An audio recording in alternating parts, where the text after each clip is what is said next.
get into the news.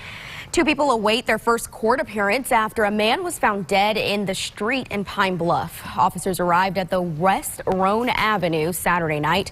That's where they found Odell Langford shot to death. Police arrested Langford's sister, Nikisha Dalton, for assault on a family member. They also arrested Jason Roos for first-degree murder. A Hot Springs man remains in jail this morning accused of killing a man at an apartment complex. 18-year-old Laquan Pascal is in jail without bond.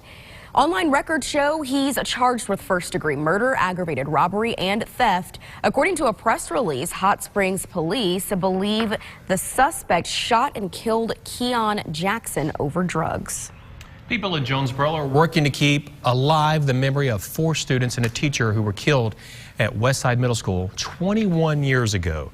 Over the weekend, volunteers held a memorial run to help the school with upkeep of a memorial garden.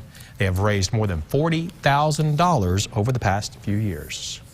It means a lot to me and my wife because we were both here when it happened, and we decided to take this to our friends in the motorcycle community and start a benefit, and from there it just took off. Then 13-year-old Mitchell Johnson and 11-year-old Andrew Golden were charged as juveniles for the murders. They were both released from a juvenile facility after their 21st birthday. Well, casino gaming will start next week. Over the weekend, the Racing Commission approved gaming at Oaklawn and Hot Springs and Southland in West Memphis, and that's set to begin April 1st. The commission also decided it would accept casino license applications during May. That could impact Pope and Jefferson counties. I think it's real great. Save me from going to Louisiana. In Texas, right at home. That's incredible. It's about time that they finally allowed live gaming back in Arkansas. Both Oaklawn and Southland plan to transition sport wagering and other casino gaming over the next few months. A Central Arkansas community stepping up to help a dad who nearly lost both of his legs during a work accident. Nearly 2 years ago, a steel beam fell on Chris Skeleton's legs.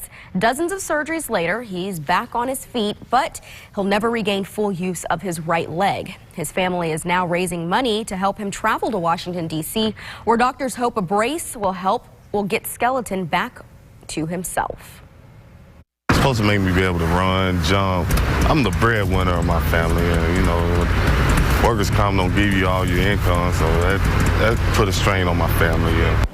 Skeleton doesn't have an exact appointment date yet. He says getting the brace requires at least a week of working with doctors and therapists in D.C.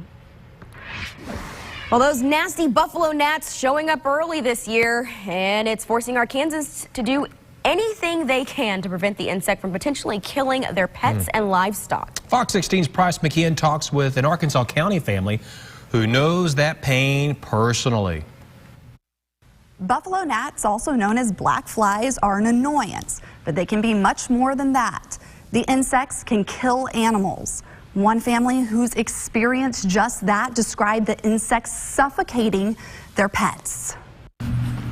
This soon-to-be 8-year-old sits in his truck outside his great-grandpa's Arkansas County home Sunday. But Cole Fletcher's usually catching a different ride off Highway 130. Are you trying to nibble my hand? These horses. The buffalo gnats killed 2 of our horses last year. I've been burning everything that we can burn in my pasture for my horses. His great-grandfather says the insects that killed 2 of his horses last year showed up weeks earlier this year. It makes you feel like they probably gonna get worse before it gets better. Conald Gill could be right. The Arkansas Game and Fish Commission says flooding and weather have created conditions for another potentially huge buffalo gnat outbreak this spring. I can't ever remember us having these gnats when I was a kid. That's what's puzzling me, why we're getting them now. He's trying to put some spray on the horses, and he's wiping them down. As hay burns for the 3rd week, the 2nd grader sees his papa's passion to protect the animals he loves to show. This one's Maggie.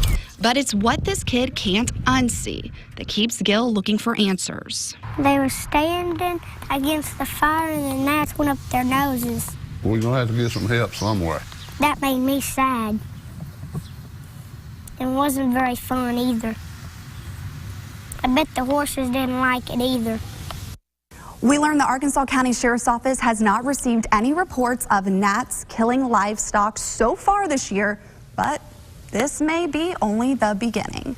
Back to you. All right, it is 7:07 now, and coming up, the clock is ticking on getting your income taxes done, but there are some things to consider before using your tax refund. We'll explain.